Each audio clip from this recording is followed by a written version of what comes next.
Casting is the manufacturing process in which a liquid material is usually poured into a mold with hollow cavities of desired shape and then allowed to solidify. In this video, we are going to use silicone molds that we made recently and epoxy resin liquid as the casting material.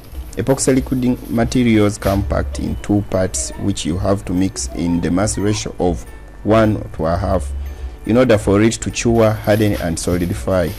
Here I used a mixing plastic container placed on top of the digital mass scale, and I first poured into it the epoxy part requiring the 1/2 mass ratio, and then I added to pour into the other part requiring the 1 mass ratio.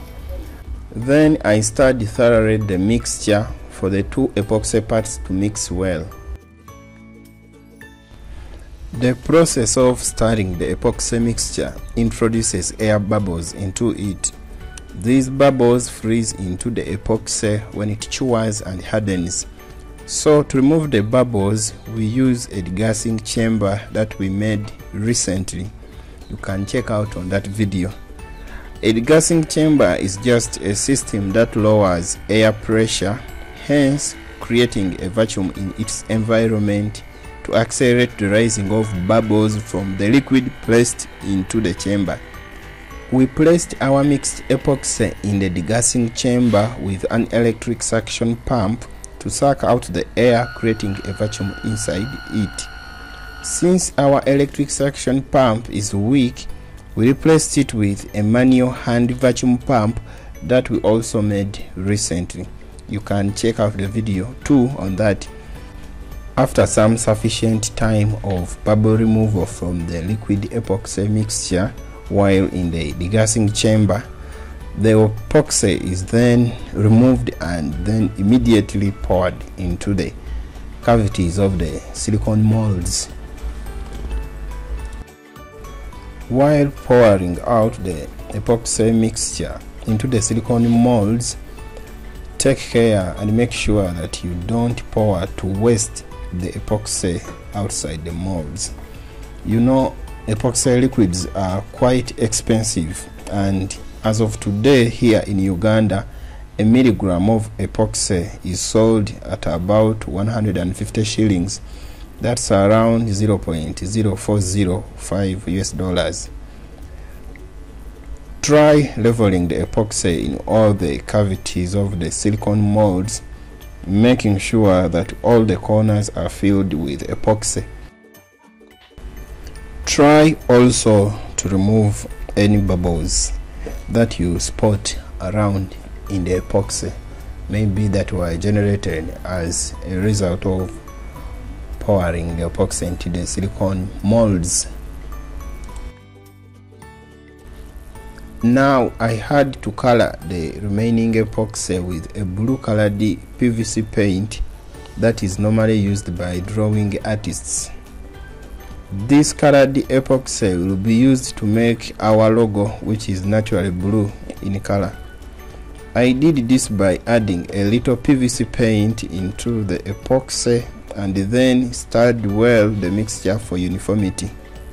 Then I poured the colored epoxy into the silicone molds having the negative cavities of our logo. Thereafter, I had to skim and level off the excess epoxy from the surface.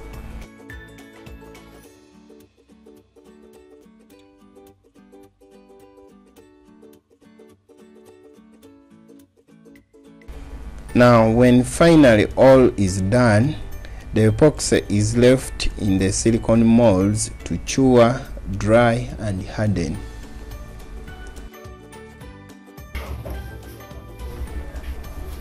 After patiently waiting for about 24 hours for the epoxy liquid to harden, it was time to extract out the solid hardened epoxy parts from the silicone molds. The silicone molds are very flexible and do not allow almost any other material to stick onto it other than itself. So with that property, our epoxies weren't able to stick to the silicone material of the mold. That's why it is easy to remove the epoxy parts from the molds. As you can see that the epoxy solid pieces easily come out of the silicone molds without any much effort applied other than just pressing and flexing the molds. Please take care not to tear the silicone molds or breaking the epoxy parts.